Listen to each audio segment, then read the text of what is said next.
Hey, folks, Damon at Black Warrior Lures. Time to change the old oil here in the SPS Longtail. And I guess first we'll look at what we've been running in it. Like I said, I just built this motor, and in order to break in the motor, the manual states you want to run the motor for 3 hours with a light load, not a heavy load, a light load. And I just ran it for 3 hours without any load on it whatsoever before I even mounted anything up. And what I used to break in the motor is just cheap Wally World brand 10W30 motor oil. That's all I used. And I actually did put some Lucas heavy oil stabilizer in it a little bit. And I've just run that for the past several weeks just to break in the motor. Now, why do you need to break in a motor? Because most motors are not machined. They're machined to where they can basically work, but there's all kinds of, those gears need to mesh, and while they could machine it to where they perfectly mesh straight from the factory, unless you want to pay $10,000 for an engine, it just doesn't make sense to machine it that well, just, you know, sitting there straight from the plant. So what they do is they'll get to a point, they'll assemble all the components, and then the actual mechanical working of the engine will machine the rest of the components. That's why when you put oil in motors like this, and after you reach the break-in period, you'll drain out the oil, you'll see little metal shavings and stuff like that in it. The reason there's in there like that is simply because the motor has finished machining it, and you need to drain that oil out and put the oil that you're going to use to protect and run with in. So my recommendation, if you're just trying to break it in, just use the cheapest 10W30 motor oil you can find. Just the Wally World brand, and be done with it. Conventional motor oil. I wouldn't even fool with Lucas, really. I had it on hand, so I put it in there anyway. Now, but what am I going to run with? You know, what am I going to, I'm getting out there and going to run with? I'm using these two things here. First of all, I'm using Royal Purple. I'm going to use Royal Purple 10W30. This is the marine oil here. There's a couple of different, you know, you got the API oil for cars, you got the high performance street that's used for hot rods and stuff, and this is used for the marine.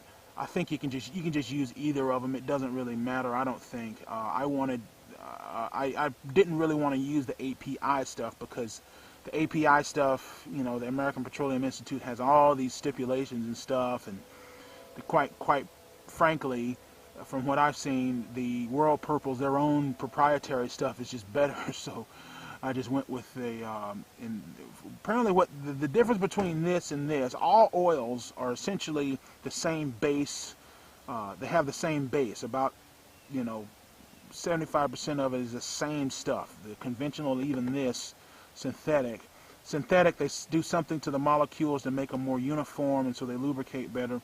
The real difference is in the additives and the detergent packages and things like that. The additives and detergents in these things are far better. I mean, if you can just click on YouTube and type in oil torture tests and things like that, and you'll see them use that one. You got an electric motor and a thing that grinds the bearings to the point to where the oil will actually fail. And you'll see the scratches on the bearings and stuff. And the only things that I've seen that really stand up are the Royal Purple and the engine BestLine. I mean, I've seen guys put this stuff in bulldozers and drain out the oil, and it runs, you know, things like that. I'm not recommending you do anything like that, but, you know, my point is these things use like an ionic process or something that has there's an ionic charge here that helps this stuff bond to the actual metal in it. This is sort of the old hat standard here, but I think we've got something better here. So, but anyway, let's get on with the oil change. First thing we're going to do is I always keep let me get this thing undone here. Maybe take me a while. And first thing I'm going to do is just crank up the motor and just let the oil get warm. And once it warms up, then we'll commence with changing it.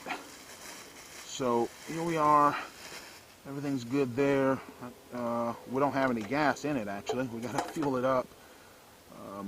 But anyway, I know we're top dead center. So let me go ahead and get things set up. I'll crank up and be right back. All right, it's really cold out here this morning. So we're just gonna crank it up, let them run 4 or 5 minutes, get good and warm. I've got the choke still on. There's the choke off now, just now idling, so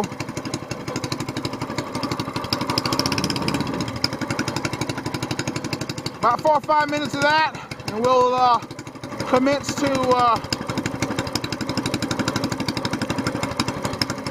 changing the oil. This is the cool thing about this system. It just, you want to change the oil, just come here. We're going to set here like so. And now have our oil pan here. And guess what? All we got to do is take out that one boat, and the oil will just drain out right down here into this little oil pan. It's just that simple. And then of course we can tilt it sort of back and forth to get, you know, get all the oil out and things like that. Much simpler. Don't take this off, leave that in there. Just leave that in there. And then when we go back to fill the oil, we have this thing sitting up at an angle, and it makes it great. So be sure. Might get a little messy here. 10 millimeters, all it needs. A lot of 10 millimeter bolts on this little motor. So it's just like your car, you know, you know the oil plug on your car. And see, there's another one of these on the other side, so you can do it from the other side as well. This thing I love about this motor is that, there we go. And so look, it's clean. Nothing's hitting the motor. It's just clean, all right? Need to have my gloves on because that stuff's caustic and not good for you. So we're just gonna drain off the oil like that. A little bit starting to get into the, starting to drip there now, but you can just lift up the motor like that, and just, so all that oil is just at that angle. It's coming down perfectly. So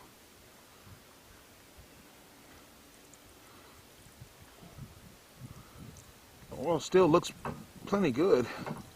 So we're just gonna let that drain,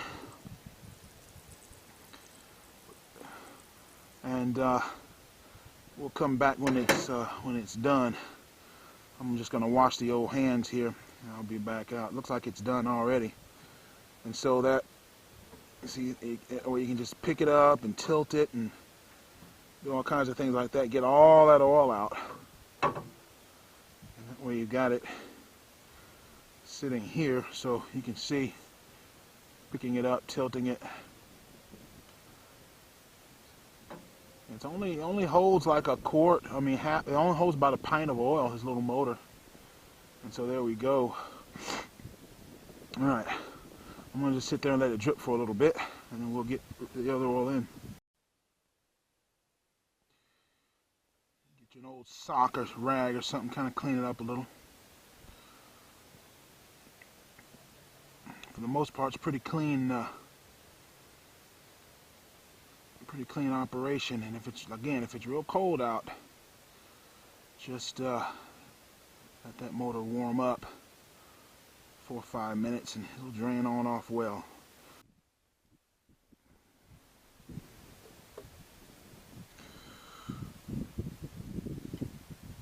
Oh, come on now, don't give me that. It's not gonna, ratchet would be better, but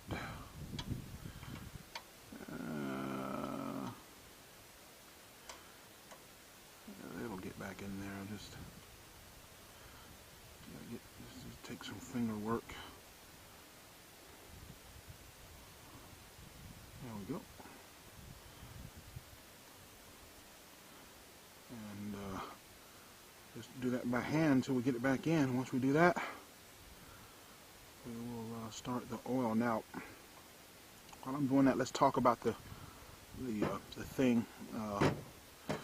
So what do you do? How much of what? This motor only, particular design only holds a pint of oil, like 16 ounces. So we have here some 2-ounce cups that we can measure. Now the BestLine engine treatment says 10 to 15% by volume.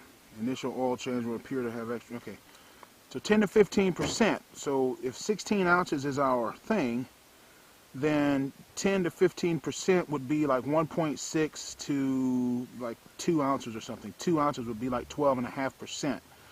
So we'll fill this thing up with BestLine engine treatment, put 2 ounces in there, and then we'll fill the rest of it up with Royal Purple. So 2 ounces of this, 14 ounces of 2 ounces of this, 14 ounces of that, and that'll be it. Then we'll crank her up, and that'll be it. You know, again, I mean, check out some videos on this on both of these. The ones where they're doing the tests, the actual industry certified tests, and the ones where they're doing the engine drain test, where they put it in the engine and they drain the oil, and you see how long the engine runs, and it just keeps running. It's pretty phenomenal and almost unbelievable. I mean, if I were to tell you, you just probably wouldn't believe it. And in fact, I may just get an old junk lawnmower and put some of this in there and run my own tests like that, you know. But that's what we're going to do now. All right. All the oil's drained out.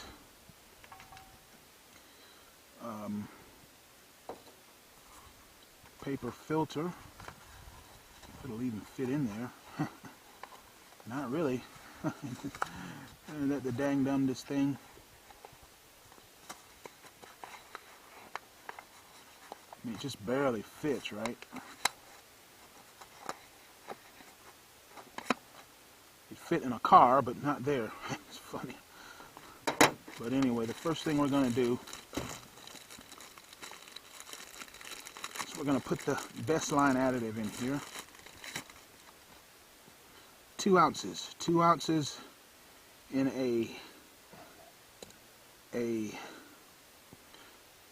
this requires sorry, this requires, don't know if I need to shake this up or not. I'll shake it up anyway, just give it a good shake.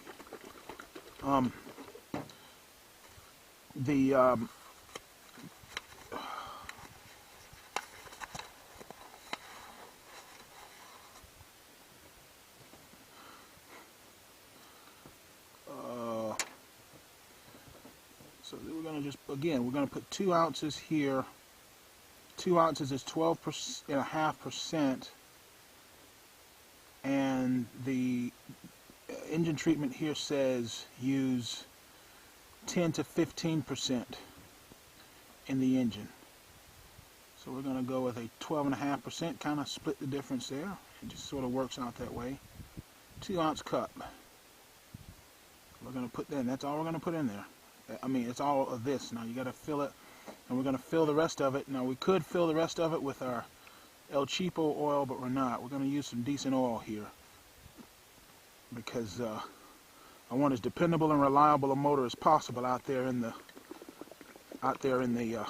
river. Man, it's just not worth it to risk anything. So now we're going to get our Royal Purple. First time I've ever used Royal Purple. So that's 2 ounces. This stuff is actually purple. 2 ounces.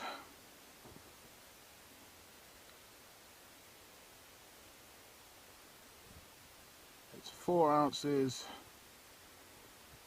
And we'll do that until we get 16 ounces. So 2, 4.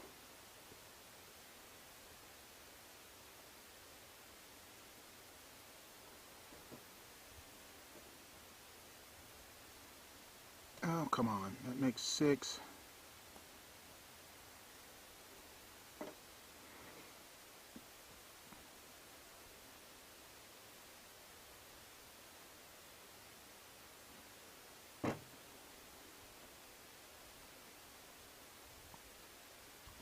Eight, 10, 8. I'll just do this until we get the rest of it in. Okay, that's 16 ounces there. Based on using this little 2 ounce cup here. Alright. Now if we know you you got it right, it should be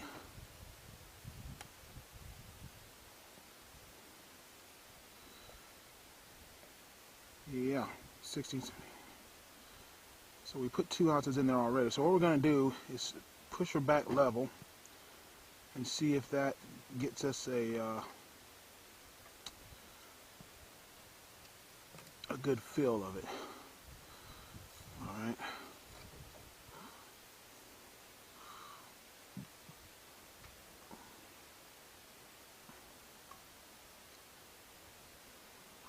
You're trying to make the place better, but you know, so that,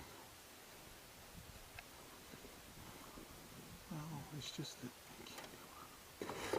Oh, first of all, you know. All right. I'm always talking to myself. Don't worry. Don't worry. I'm not losing it.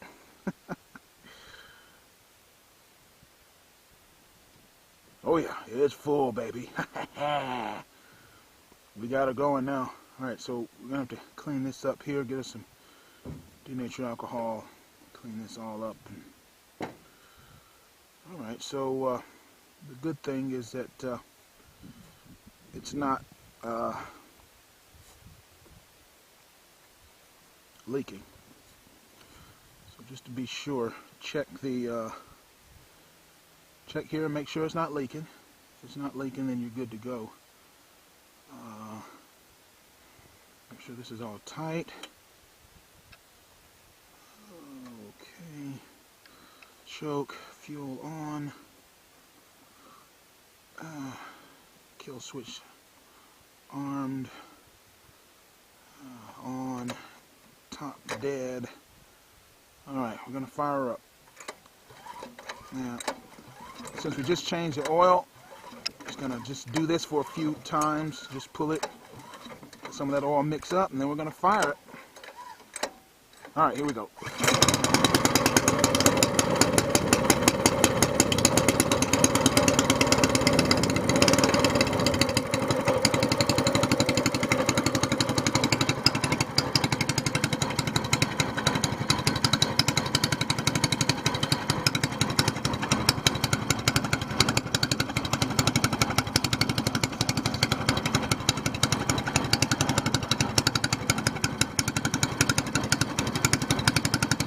Alright.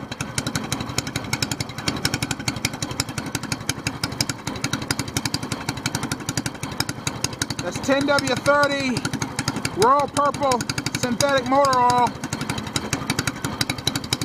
with BestLine engine additive. 2 ounces, 14 ounces. Yeah. You can put this in all your lawnmowers and stuff. You can even put it in your car. But now we got some serious lubrication.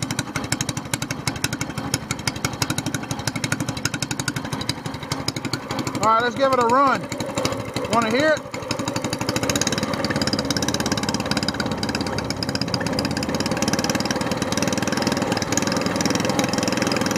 She's still cold.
Yeah, just seems to be revving a little bit smoother, but you know, need to get the old denatured alcohol, clean all that up. But there you have it, oil change. First oil change. Now the book says do your first oil change after the first 20 hours. I didn't wait that long. I got the 3-hour break in, probably have another 3 hours of just actual run time out there on the lake or whatever, on the river. And I said, forget it, man, I'm just going to change it. So, and so now we have a good lubrication in here.